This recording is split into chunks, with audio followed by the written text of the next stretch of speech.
చేసుకుని ఉన్నారు కనుక దేవుని యొక్క పరిశుద్ధ గ్రంథంలో నుండి కీర్తన గ్రంథము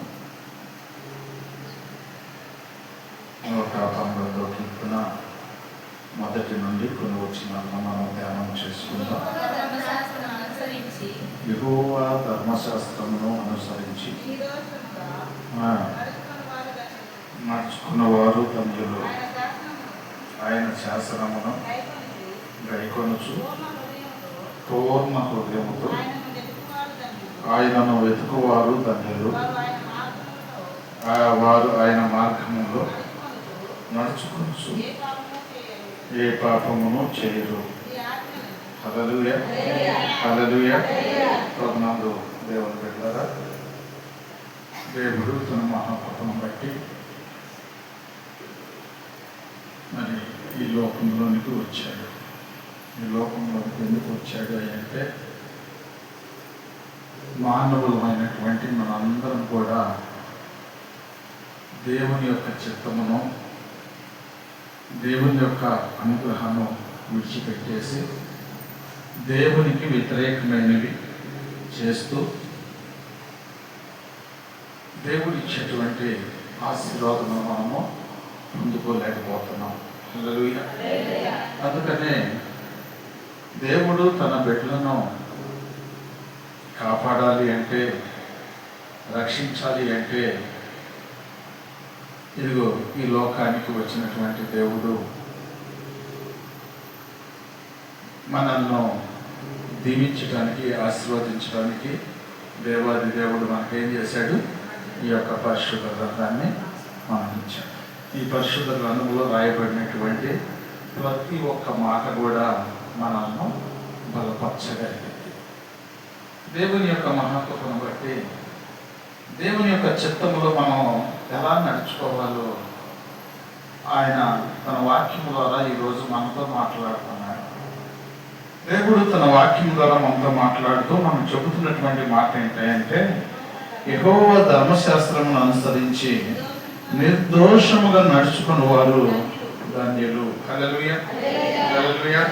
ఈ యొక్క మాట మనకు ఎందుకు తెలియపరచబడుతుందంటే, యెహోవా ధర్మశాస్త్రమును అనుసరించి నిర్దోషముగా నడుచుకున్న వారు ధన్యులు.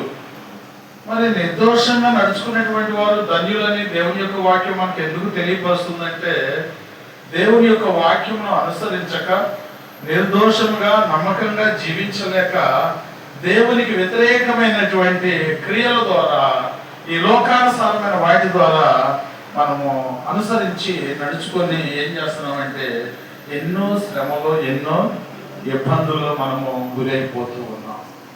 అందుకనే దేవుడు చెబుతున్నాడు, ఆ యొక్క లోకానుసారమైనవి మనము అనుసరించినప్పుడు మనకు మిగిలేది, వచ్చేది ఏంటంటే శ్రమలే. దేవునికి వ్యతిరేకమైనవి చేసినప్పుడు ఏమొస్తాయి? మనకి శ్రమలే వస్తాయి, శోధనలే వస్తాయి, ఇబ్బందులే వస్తాయి. కనుక ఇప్పుడు వాటన్నిటి నుండి కూడా మనల్ని విడిపించడానికి, నీ పాపములను క్షమించడానికి దేవుడు ఏం చేశాడు? మనకేం చేశాడు? ఆయన తన సిలువలో తన ప్రాణమును పెట్టి తన రక్తంను కార్చి ఆ రక్తము ద్వారా మనల్ని కడిగి మనల్ని నిర్దోషులుగా చేశాడు. నిర్దోషులైనటువంటి వారు ఏం చేస్తారంట? యెహోవా ధర్మశాస్త్రమునందు అనుసరించి నిర్దోషముగా నడుచుకుని వారు ధన్యులు. హల్లెలూయా, హల్లెలూయా. నడుచుకుంటూ కాదు, దేవుడి యొక్క వాక్యం చదివిస్తున్న ఆయన శాస్త్రములను గైకొనుచు పూర్ణ హృదయముతో ఆయనను వెతుకు వారు కూడా ధన్యులు అంట. హల్లెలూయా. ఇప్పుడు మనం దేవుని సన్నిధికి వచ్చాం. మనం దేవుని సన్నిధికి వచ్చినటువంటి మనం చేసే ప్రార్థన ఎలాగా ఉండాలంటే పూర్ణ హృదయముతో ఉండాలి. పూర్ణ హృదయముతో అంటే యేసయ్యకు తప్ప మన హృదయంలో వేరొక దానికి ఆస్కారమే ఉండకూడదు, అవకాశమే ఉండకూడదు. మరి మనం ఎలాంటి మనసుతో ప్రార్థన చేస్తున్నాం? ఎన్ని ఆలోచనలు మనలో ఉంటున్నాయో తెలుసా? ఎన్ని తలంపులు మనలో ఉన్నాయో తెలుసా? ఇవన్నీ ఉండి కూడా మనం ఏం చేస్తున్నాము? ప్రార్థన చేస్తున్నాము. దేవుని యొక్క వాక్యం చదివిస్తుంది, ఆ ప్రార్థనకు ప్రతిఫలము రాదంట. ఏ ప్రార్థనకి? మనసులో ఒకటి, చేసేది ఇంకొకటి. అలాంటి వారి ప్రార్థన దేవుడు ఆలకించడు, ఆ ప్రార్థనకు ప్రతిఫలము రాదు. మరి ఎలాంటి ప్రార్థనకు ప్రతిఫలము దేవుడు ఇస్తాడు అంటే పూర్ణ హృదయముతో. హల్లెలూయా, హల్లెలూయా. పూర్ణ హృదయముతో. మనం ఏలియా గారిని మనం చూసుకున్నట్లయితే ఏలియా గారిని మనం చూసుకుంటే బయలు ప్రవక్తలు ఎంతమంది వాళ్ళు? 450 మంది. హల్లెలూయా. 450 మంది కూడా ఇదిగో వాళ్ళ ఆలోచనలో ఉన్నారు. ఏం ఆలోచన? యెహోవా దేవుడు దేవుడా, బయలు దేవుడు దేవుడా. మరి వీళ్ళిద్దరిలో ఎవరు దేవుడు అనేది వారికి అర్థం కావట్లా. హల్లెలూయా. ఎందుకంటే ఏలియా గారు యేసయ్యను నమ్ముకున్న కాడి నుంచి ఆయన ఎన్నో అద్భుతమైన కార్యములను చూశారు కనుక ఆయన వచ్చి వాళ్ళతో ఒకే మాట చెప్పాడు, ఎంతకాలము మీరు 2 తలంపుల మధ్యలో తడబడుతుంటారు. యెహోవా దేవుడైతే ఆయనను అనుసరించండి, బయలుదేవుడైతే ఆయన అనుసరించమన్నాడు. హల్లెలూయా. మరి వీళ్ళిద్దరిలో దేవుడు ఎవరిని ఎలా నిర్ణయించుకోవాలంటే ఆయన చెబుతున్నాడు, ఆ ఎవరైతే మనం కార్యములు జరిగిస్తారో వారిని మనం దేవుడని ఆరాధిద్దాం. హల్లెలూయా, హల్లెలూయా. మళ్ళీ ఆ కార్యం కూడా చూసారా? మరి అట్లా చెప్పాడు, అసాధ్యము. మన దేవునికి ఒక పేరు ఉంది, అసాధ్యమైన వాటిని కూడా సాధ్యపరచగలిగిన వాడు యేసు. హల్లెలూయా. ఇది ఎవరు గ్రహించారు? ఏలియా గారు గ్రహించారు. ఏలియా గారు గ్రహించి ఈ కార్యం జరిగించాలంటే నా యేసు వల్ల అయితే ఎవరి వల్ల కూడా కాదని చెప్పి ఆయన మరి ఏం చేద్దాం, ఏది పెడదాం మనం పోటీకి అని చెప్పి ఆలోచన చేస్తే ఆయన అంటున్నాడు, ఒక ఎద్దును తీసుకొని దాన్ని వధించి కట్టెల మీద పెట్టి కట్టెలు పేరుద్దాం, కట్టెల మీద పెడదాం, కట్టెల మీద పెట్టి దాన్ని చుట్టూ ఒక కందకం తోముతాం. ఆ కందకం కూడా ఒక కొలత ఉంది. ఎంత లోతు పెడితే అంత లోతు తోమటం కాదు, మన తేడా వచ్చింది. నీవే ఎక్కువ తక్కువ గుంట తీసావు, మేమే ఎక్కువ గుంట తీసాం, మేము ఎక్కువ తడిపాము, అందుకని అర్థం కాదు. మానికడు బట్టి అంత గుంట అంటారు. హల్లెలూయా. ఆ బట్టి అంత గుంట చుట్టూ తీశారంట. ఆ యొక్క మాంసం మీద పోసేటువంటి నీళ్లు కట్టెల మీదగా కారి, కట్టెల మీద నుంచి రాళ్ళ మీద కారి, రాళ్ళ మీద నుంచి నేల మీద బారి ఆ గొయ్య నిండాలంట. చుట్టూ తీసినటువంటి ఆ గొయ్య నిండాలంట. హల్లెలూయా, హల్లెలూయా. ఏమో అంత మొద్దగా తడిపితే ఇక మండిద్ది అది. మళ్ళీ ఏమన్నాడు దాన్ని తోడు? ఇది అసలు అసాధ్యమైన పని. అయితే మనకు అసాధ్యమే కానీ హల్లెలూయా, హల్లెలూయా. అందుకని ఆయన సేవించాలి, ఆయన సేవించాలి.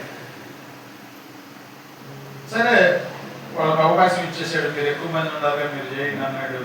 వారికి అవకాశం ఇచ్చేసాడు. వారు వచ్చారు, మొదలేశారు. ఏ పని మధ్యాహ్నం వరకు వారికి సమయం ఇచ్చాడు. మధ్యాహ్నం నుంచి ఈ సమయం తీసుకున్నాడు. ఈ సమయం తీసుకొని ఈయన అవన్నీ కూడా పడేసేసాడు. అవన్నీ కూడా పడేసాడు. ఎందుకు పడేసాడంటే అవి శపితమైంది. ఏం పడేసాడు? ముందు శపితమైనటువంటి బలిపీఠాన్ని పడేశాడు. హల్లెలూయా. శపితమైన బలిపీఠం అంటే ఇదిగో ఈ యొక్క బలిపీఠంలో ఎన్నో శపితమైనవి ఉన్నాయి, దేవునికి వ్యతిరేకమైనవి ఉన్నాయి. దేవుని మనం ఆరాధించాలి అంటే ఆరాధన కంటే ముందుగా ఈ హృదయంలో ఉన్నటువంటి శపితమైన వాటిని పదోసేయాలి. ముందు ఎప్పుడైతే ఈ శపితమైన వాటిని నువ్వు పదోసేస్తావో దేవుడు నీ ప్రార్థన ఆలకిస్తాడు. దేవుడు నీ ప్రార్థన ఆలకిస్తాడు. ముందు అక్కడ మనం ఆలోచించినట్లయితే దేవుని యొక్క వాక్యం మనకు సెలవిస్తుంది, క్రమము పాటించాడు అని ఉంది అక్కడ. ఏలియా గారు ఏం చేశాడు? క్రమమును పాటించాడు. చేశారు, అవన్నీ కూడా తీసేసి ఇశ్రాయేలు యొక్క గోత్రం ప్రకారము 12 రాళ్లను తీసుకుని వచ్చి బలిపీఠమును ఏర్పాటు చేశాడు. హల్లెలూయా. అంటే ఇశ్రాయేలు యొక్క గోత్రముల ప్రకారం 12 రాళ్లను ఏర్పాటు చేశాడు అంటే దేవుని యొక్క చిత్తమును ముందుగా అక్కడ సిద్ధపరిచాడు. సిద్ధపరిచిన తరువాత క్రమము జరిగిన తరువాత అప్పుడు అన్నాడు, అన్ని మీరు చేశాడు, మీరు నీళ్లు పోసుకోండి మీ ఇష్టం వచ్చినట్టు అంటున్నాడు. ఎందుకని ఆయనకు ఆ ధైర్యం ఏంటంటే నా దేవునికి ఇష్టమైనటువంటి రీతిగా నేను బలిపీఠం పెట్టాను. హల్లెలూయా. ఇక ఆయన ప్రార్థన తప్పకుండా ఆలకిస్తాడు. కతిమ క్రమం అంతా కూడా వాళ్ళకే అప్పు చెప్పేశాడు, వాళ్ళే కట్టే పోసారు, నీళ్లు పోసారు, అంతా పోసారు. మరి ఒకడే ఆయన తెచ్చిపోతాడు. వాళ్ళు వచ్చారు, ఆ నీళ్ళు ఆ గంటకం నిండినంత వరకు కూడా పోసేశారు. పోసేసి అయిపోయిందా అంటే అయిపోయింది అని చెప్పేసి కొంచెం వెనక్కి వెళ్ళిపోయి ప్రార్థన చేయటం ప్రారంభించాడు. ఏ ప్రార్థన చేస్తున్నాడు ఇప్పుడు ఇక్కడ? పూర్ణ హృదయంతో ప్రార్థన చేస్తున్నాడు. పూర్ణ హృదయంతో ప్రార్థన చేస్తున్నాడు అనడానికి కారణం ఏంటంటే ఆ బలిపీఠంలో చెబుతమైన దాన్ని పడదోసేసి క్రమముగా, అంటే దేవునికి ఇష్టానుసారముగా ఆ బలిపీఠాన్ని కట్టాడు. ఆ బలిపీఠాన్ని కట్టాడు అంటే ఈ బలిపీఠం కూడా క్రమంగానే ఉంది. ఈ క్రమంగా ఉన్నంత వరకు యేసయ్య ఇక్కడ నుంచి వెళ్ళడం. ఇది క్రమం ఎప్పుడైతే తప్పిందో అప్పుడే దేవుడు మనలో నుంచి వెళ్ళిపోతాడు. మనం జరిగేటువంటి కార్యాలు మన పట్ల జరగవు. ఎప్పుడైతే క్రమం పాటించాడో, ప్రార్థన చేశాడో, ఆకాశం నుంచి అంట అగ్ని దిగి వచ్చింది. ఏమా అరే 4 పొలం తడిసిపోతే అక్కడ ముట్టియాలంటే అగ్గిపెట్లు అయిపోయేది కాక అరికాల్లో నుంచి వచ్చింది కదేక. హల్లెలూయా. ఇక ఆ కోపం పిల్లల మీద పోయిందో, మరి భర్త మీద పోయిందో, ఎవరి మీద పోయిందో తెలియదు, కానీ ఇక అక్కడ ఎవరు ఉంటారో వాళ్ళ మీద పోతే కది. హల్లెలూయా. పొలం తేమంటే తేడు, ఈ తడిసిపోయినట్టు నా ప్రాణం మీద కొత్తుంది అని చెప్పేసి ఎన్నో అంటాం. కానీ అక్కడ అగ్గి పుల్ల గీయకుండానే దేవుడు అద్భుతమైనటువంటి కార్యమును జరిగించాడు. ఆకాశము నుండి అగ్ని దిగి వచ్చాక ఆ కట్టెలను, మాంసమును కట్టెలను బూడిద చేసి రాళ్ళు కూడా దొగ్గైపోయింది. ఇక్కడ మనం గ్రహించాల్సినటువంటి సత్యం ఏంటంటే ఆకాశం నుండి వచ్చిన అగ్ని గురించి మనం ఆలోచించాల్సిన పనే లేదు. ఏమో ఆకాశం నుంచి వచ్చిన అగ్ని ఆలోచించాల్సిన పని లేదు. ఎందుకంటే ఆయనకు అసాధ్యమైనది భూమి మీద ఏమీ లేదు. ఆయనకు అసాధ్యమైనదే కాదు అది. దాని గురించి ఆలోచించాల్సిన పని ఏమి లేదు. ఆ కట్టెలు మాంసం అంతగా కాలిపోయిందంటే ఆయనకు అసాధ్యమైనది లేదు కాబట్టి అవి కూడా కాలిపోతాయి. హల్లెలూయా. మరి ఇక్కడ మనం దేని గురించి ఆలోచన చేయాలంటే ఏలియా గారి యొక్క ప్రార్థనలో ఉన్నటువంటి ఆ విశ్వాసాన్ని మనం కనిపెట్టాలి. అట్టి విశ్వాసమును ప్రభువా మేము కూడా కనుగొని ఎందుకు ఉండలేకపోతున్నాము? అంత గొప్ప కార్యమును నువ్వు జరిగించావంటే 450 మంది ముందు తలెత్తుకునేటట్టు చేసావు ఏకైక నీ దైవ సేవకుని. ఈ కార్యం ఎప్పుడైతే ఆకాశం నుండి అగ్ని దిగిందో వీళ్ళందరూ కూడా పారిపోతున్నారంట. అందుకనే విశ్వాసము కలవారమై మనము జీవించాలని దేవుని యొక్క వాక్యం మనకు తెలియపరుస్తుంది. ఇప్పుడు ఈ మాటలన్నీ కూడా మీకు ఎందుకు చెబుతున్నాను అంటే చిత్తానుసారంగా హృదయపూర్వకంగా మనము చేసేటువంటి ప్రార్థన దేవుడు ఆలకిస్తాడు. ఇక్కడ మనకి ఏం చెబుతున్నాడు? ఆయన శాస్త్రములను గైకొనసు పూర్ణ హృదయముతో ఆయనను వెతుకువారు ధన్యులు. హల్లెలూయా. పూర్ణ హృదయముతో వెతకాలి. ఏదో ఆశామాషగా వచ్చావు, ప్రార్థన చేసావు, వెళ్ళావు అనేది కాదు. నువ్వు వెళ్ళేవన్నా కానీ ఉండవన్నా కానీ నీ హృదయం ఏమయ్యదో దేవుడు ఎరిగి ఉన్న దేవుడు. హల్లెలూయా. మన యొక్క హృదయాలను ఎరిగి ఉన్న దేవుడు. నీ హృదయాన్ని, నా హృదయాన్ని, మనందరి హృదయాలను మన దేవుడు పరిశోధన చేస్తున్నాడు. మనం ఏదో ప్రార్థన చేసామనుకుంటున్నాం, కానీ ఆ ప్రార్థన విలువైందా కాదని దేవుడు ఆలకిస్తున్నాడు. హల్లెలూయా. అందుకనే మనం ఎలా ప్రార్థన చేయాలంట? పూర్ణ హృదయముతోను ఆయనను వెదకువారు ధన్యులు, వారు ఆయన మార్గములో నడుచుకొనుచు ఏ పాపమును చేయరు. హల్లెలూయా, హల్లెలూయా.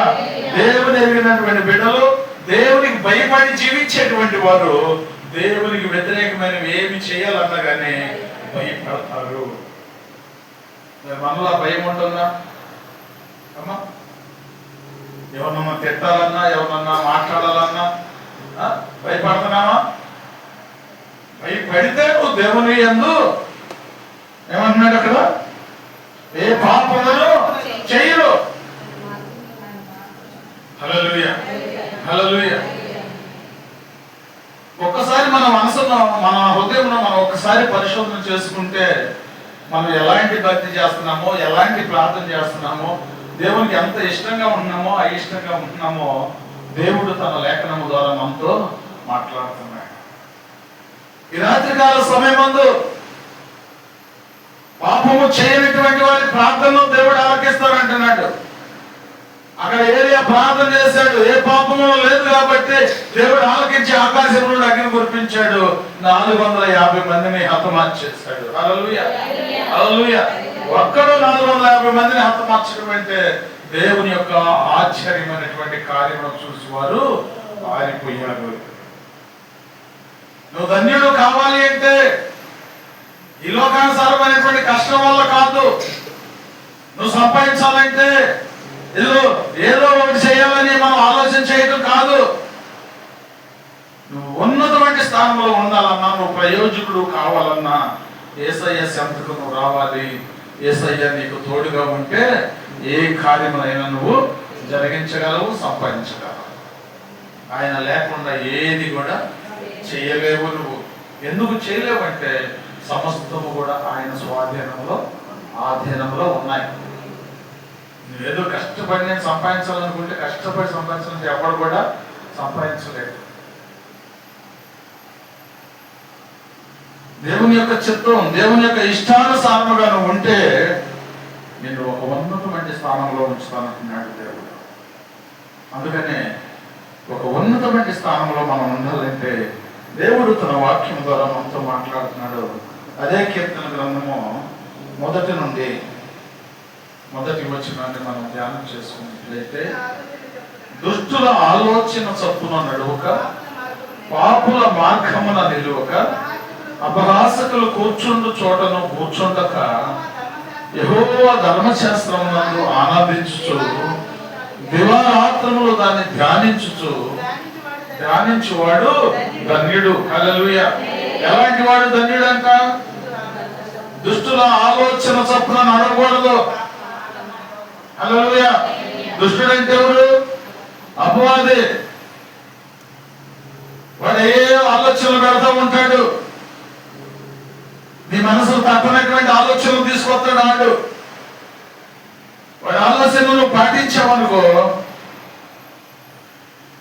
వాడి ఆలోచనలు పాటించావంటే నేనెందుకు పనికిరానటువంటి వాడిగా చేసేస్తాడు, నిన్నెందుకు పనికిరానటువంటి వాడిగా చేసేస్తాడు. అందుకనే దేవుడు అంటున్నాడు, దుష్టుడి యొక్క ఆలోచన చొప్పున నడవక.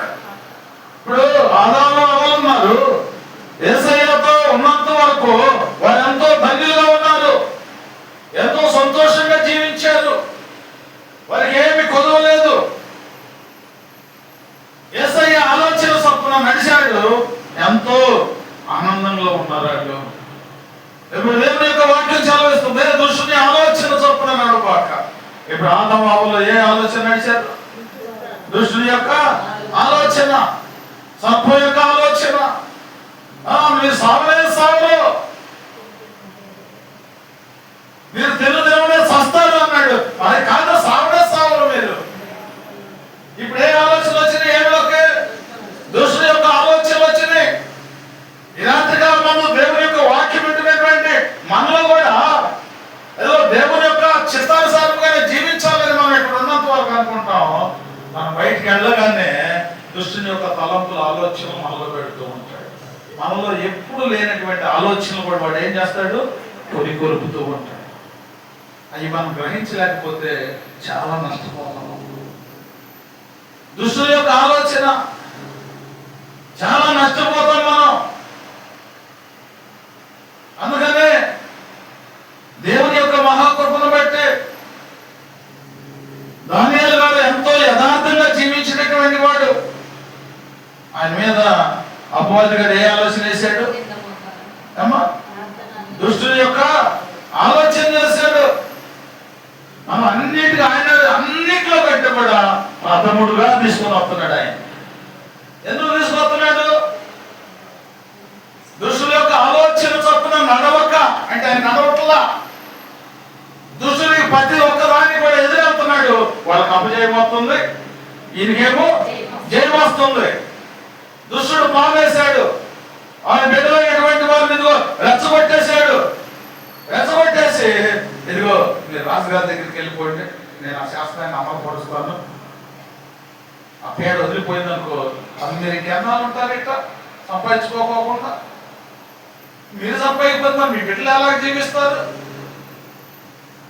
మీరు రాజుగారి దగ్గరికి వెళ్ళి ఈ శాసనాన్ని అమలుపరచండి, అమలుపరిస్తే ఆయన దొరికిపోతాడు, ఆయన తీసుకెళ్లి సింహాలపంలో పడేస్తాడు. ఆయన పేడ ఎరగడైపోయింది అనుకో, మీరు ధన్యులు అయిపోతారు. ఇక ఎంతగానో మీరు సంపాదించేసుకోవచ్చు. ఇక ఈ ఆలోచన వారికి అది నిజమే అనిపించింది. నిజం అనిపించింది. వెళ్ళారు, ఆ శాసనాన్ని ఇదిగో ఏర్పాటు చేసేసారు, అంత అయిపోయింది. కానీ దానియేలు మాత్రం దేవుని విడిచిపెట్టలేదు. హల్లెలూయా, హల్లెలూయా. అందుకనే దుష్టుని యొక్క ఆలోచన చొప్పున నడవక అపహాస్కులు కూర్చుని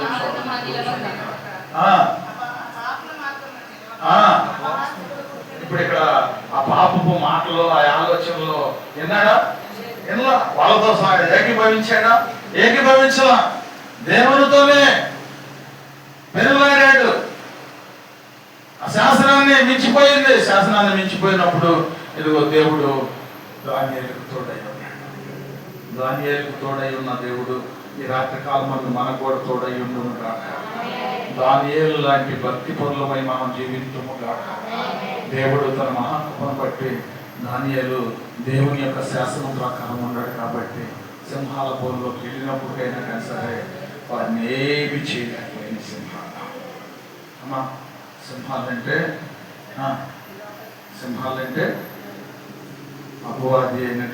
అపవాది గర్జించు సింహం వలె ఎవరిని మృంగుతున్నా అని తిరుగుచున్నాడు.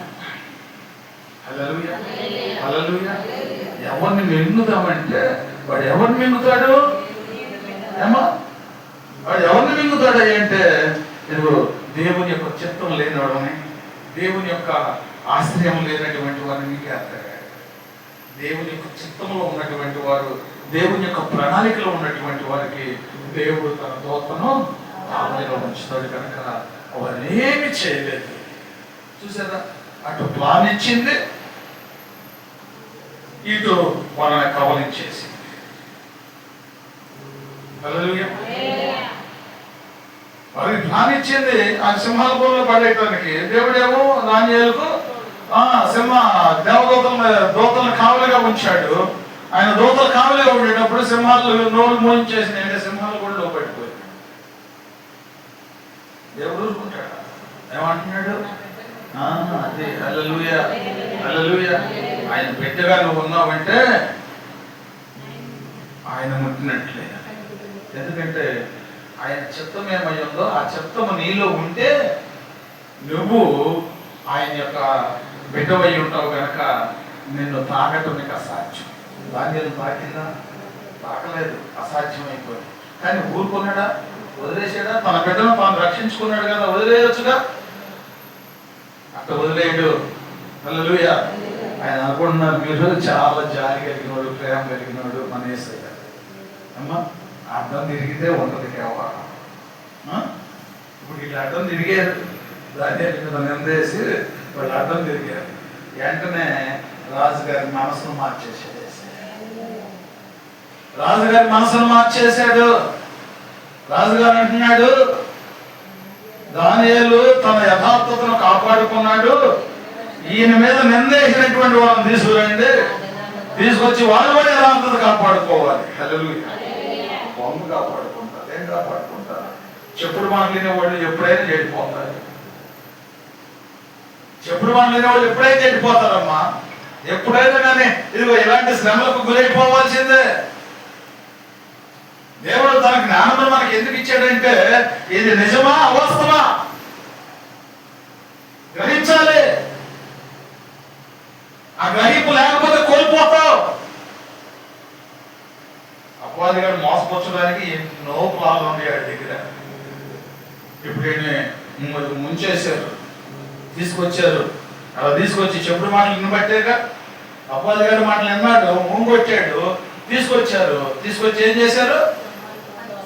తీసుకెళ్ళి ఒకళ్ళైతే ఇంకొకటి తీసుకొచ్చి లోపల అంట బొనికలతో సహా పగలగొరికారు. అంటే ఇదిగో దేవునికి వ్యతిరేకమైనవి చేస్తే దేవుని యొక్క గోపురత అంత భయంకరంగా వచ్చింది. నీకంటూ దేవుడు ఒక జ్ఞానాన్ని ఇచ్చాడు కదా, నీకంటూ ఒక ఆలోచన ఇచ్చాడు కదా, నువ్వు ఆలోచించు. ఇది వాస్తవా అవాస్తవా? ఆయన ఏదో చెప్పాడు అనుకో, సింహాల కోళ్ళు పడేస్తాడు, ఆయన తీసుకెళ్ళి పడేస్తే సింహాలు తినేస్తాయి, అయిపోతుంది, నువ్వు సంపాదించుకుంటా బాగుపడిపోతావు అంటే నీ బాగు కోసం చూసుకొని ఎదుటోడికి కీడు చేయాలని చూస్తే దేవుడు ఏం చేశాడంటే ఆ కీడుని తిరిగి హల్లెలూయా వాళ్ళకి ఎత్తాలు పెట్టాడు. చేసింది ఒకటే, కుటుంబమే పత్రమే. మన కుటుంబాల్లో కూడా కుటుంబం అంతా చేయవసరం లేదు, ఒక్కరు చేసినప్పటికైనా ఆ శాపం ఆ కుటుంబాన్ని పట్టుకొని పీడిస్తూ ఉంటుంది. మనశ్శాంతి ఉన్నది ఆ కుటుంబం. తెలియక చేతనం అంటే కుటుంబం పతనం ఏంటంటే ఎవరైనా ముందుకు వెళ్తారా? దాని వెనకమాల దాగి ఉన్నటువంటి మర్మాన్ని గ్రహించాలి అంటే నువ్వు పూర్ణ హృదయం కలవాలై ఉండాలి. హల్లెలూయా. నీ హృదయ తలంపులు ఆలోచనలు నువ్వు కైకొని దేవుని యందు విశ్వాసంతో ముందుకు కొనసాగేటువంటి వాడై ఉన్నాడు. అందుకనే దేవుడు తన వాక్యం ద్వారా చెబుతున్నాడు, దుష్టుల ఆలోచన చొప్పున నడువక, పాపుల మార్గమున నిలువక.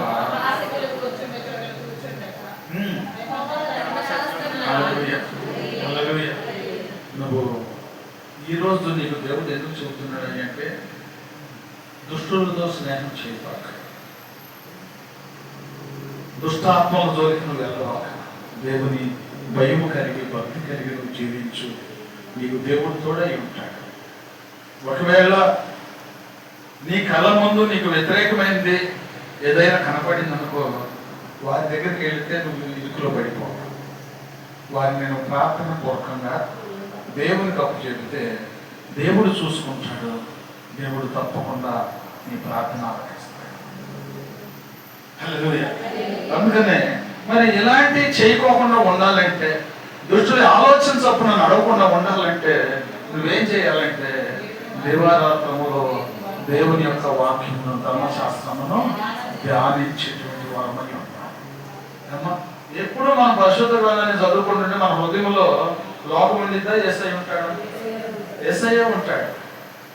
ఆ ధర్మశాస్త్రము ఏం చెబుతుందంటే నీతిని చెప్పింది. ఆ యొక్క నీతిగా నువ్వు నివసించాలని నీకు తెలియపరిచింది.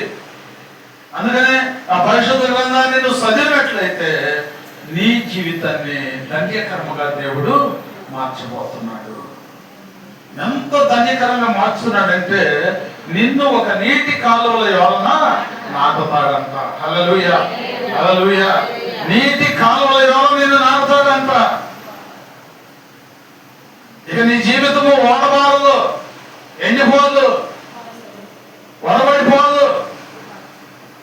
అంటే నీటి కాలువల వలన నాటబడతాడు అంటే, నీటి కాలువలో నాటబడతామంటే ఏంటి? నీరు వాక్యానికి సాదృశ్యంగా ఉంది, వాక్యానికి సాదృశ్యంగా ఉంది. నువ్వు ఫలించాలి అంటే ఇదిగో దేవునిలో నువ్వు ఎదగాలి. హల్లెలూయా. నీటి కాలువల ఎవరో నిన్ను నాటబడినదై ఆకు వాడక తన కాలమందు ఫలమిచ్చు చెట్టు వలె నుందువు. అంటే దేవుని యొక్క సన్నిధిలో, ఆయన పరిచర్యలో ఒక ఫలిభరితమైనటువంటి జీవితాన్ని నీకు అప్పచెబుతాడు దేవుడు. నీకు అప్పచెబుతాడు. అప్పుడు నువ్వు నడిచే నడక, నువ్వు చెప్పేటువంటి బోధన బట్టి దేవుడు ఏం చేస్తాడు?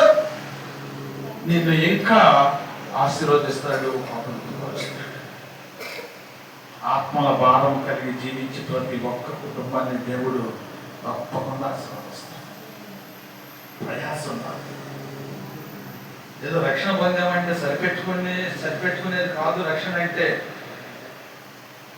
ఆ రక్షణ నీకు ఇచ్చాడంటే నీ మీద నమ్మకం ఉండబట్టి, నువ్వు అనేక ఆత్మల కొరకు ప్రయాసపడతావని, నశించిపోతున్నటువంటి వారి కోసం ప్రయాసపడతావని దేవుడు ఇదిగో నీకు రక్షణ భాగ్యాన్ని ఇస్తే, దీపం వెలిగిస్తావు, ఏడ పెడతాం? ఎందుకు ఎత్తైన చోట ఎందుకు పెడతాం? అంత కూడా వెలిగి ఉండడానికి. అలాగే మరి దేవుడు నేను వెలిగించుకుంటే ఇది ఒక కంచు కిందో కొంచెం కిందో దాన్ని కప్పెట్టేస్తే అది ఎన్నాళ్ళు ఉంటే బట్టి ఉపయోగం ఏముంది? ఎన్నాళ్ళు వెలుగుతున్నా, ఎన్నాళ్ళు ఉన్నా కానీ అది కర్పూరం పట్టిపోవటమే కానీ ఏమో, అది కర్పూరం పట్టిపోవటమే కానీ ఎరిగీయటం లేదు. అలా చాలా జీవితాలు రక్షణ పొందినోళ్ళు ఎరుగులోకి రాలేక చీకటిలోనే మకిలు పట్టేసి ఉంటున్నారు. మకిలు పట్టేసి ఉంటున్నారు. ప్రార్థన చేస్తున్నారు. ప్రార్థన చేస్తా, ప్రభా ప్రభా ఇదిగో నా బిడ్డలను కాపాడు, నా కుటుంబాన్ని కాపాడు, నాకు కావాల్సినవన్నీ కూడా నువ్వు దయచేయి ప్రభా, బిడ్డలకు తోడుగా ఉండు. ఈ ప్రార్థన బట్టి ఎవరు తెంపు లేకుండా చేస్తారు అందరూ. అసలు ఆ ప్రార్థనే దేవుడు ఆలకించనంటున్నాడు. చూడండి, ఒక దీపాన్ని వెలిగించి దానికి ఇటువరకు ఉండేగా ఏమంటారు, అది పెట్టేసి ఒక తంత కప్పెట్టి దాని మీద ఎలుగు వచ్చిందా? ఎలుగు రాదు. ఎలిగించేటప్పుడు అది ఎట్లా ఉంటుంది? ఎంతో పరిశుద్ధంగా ఉండిద్ది. 2 రోజులు అంతాగా ఎవరినిచ్చి తీయండి, ఆ తట్ట తీయండి. ఆ తట్ట ఉండగా సందులో నుంచి అన్న కొద్దిగా ఎదురు వచ్చిద్దాము. ఈ మగిలి పెట్టిందంటే అంటే అర్థమవుతుందా? ఇంకా అప్పుడు అసలు రక్షణ పొందినప్పుడు శుభ్రంగా ఉండవు. రక్షణ పొందినటువంటి నీవు సరైనటువంటి జీవితం నువ్వు జీవించబోయేటప్పటికి ఈ మగిలి పెట్టేస్తున్నావు. ఈ మగిలి పెట్టేటప్పటికి చేద్దాంలే, చూద్దాంలే, పోతాంలే. ఈ లోపల అబ్బాయి గారు ఎవడో ఒక పేరు అనిపిస్తాడు, చెవులు జోదేలాగా ఏదో ఒకటి వాగుతామంటాడు. అయ్యేనా చూనుకుంటాం మనం. హల్లెలూయా. ఏదైనా మన కంటితో చూడాలి, మనం ఏదైనా మన అపవాదిగాడు దేవుడే అన్నాడు. కుయుక్తి అంటే తెలుసా? నీ ఎత్తుకి పై ఎత్తేయగలిగింది. అట్లాగే వేసి మానవులందరూ కూడా ఊళ్ళో తిప్పేసి గాలం వేసి లాగుతుంది. హల్లెలూయా, హల్లెలూయా. ఇప్పుడు దైవ సేవకులు కూడా అట్లాగే ఉంటారు. కష్టపడి ప్రార్థన చేసి సంపాదించుకోవద్దాం అనుకోవట్లా. పట్టి బొట్టలో వేసుకున్నటువంటి చేపలని దొంగిలించేవారు ఎక్కువ సేవకులు అయిపోయారు అందరూ. హల్లెలూయా, హల్లెలూయా. యథార్థంగా మాట్లాడేది అసలు ఎవరు నచ్చట్లేదు. ఇప్పుడు మానవులు కూడా యథార్థంగా మాట్లాడుతుంటే మానవులు కూడా నచ్చట్లా. ఇప్పుడు సేవకులు కూడా ఏమైపోయారు అనుకుంటున్నా? విశ్వాసుల కంటే దారుణం అయిపోతున్నారు. విశ్వాసం ఏది చెబితే అది వినాలి, లేకపోతే చర్చి కాదు. హల్లెలూయా, హల్లెలూయా. అది నామకార్థ క్రైస్తవం అయింది కానీ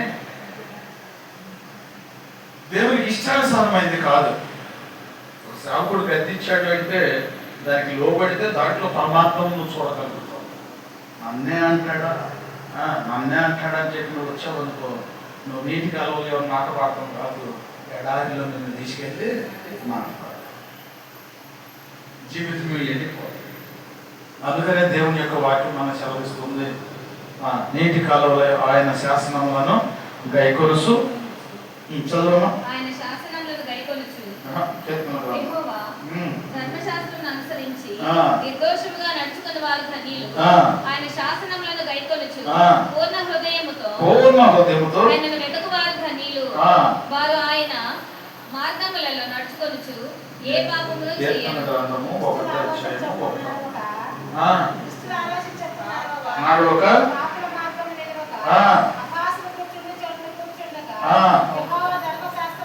యెహోవా ధర్మశాస్త్రమునందు ఆనందించుచు దివారాత్రములో దాన్ని ధ్యానించువాడు ధన్యుడు. హల్లెలూయా, హల్లెలూయా. ఇక్కడ మనం ఆలోచించినట్లయితే అబ్రహామును దేవుడు తెలుసుకున్నాడు. అబ్రహామును దేవుడు తెలుసుకున్నప్పుడు అబ్రహాము దేవునికి లోబడ్డాడు.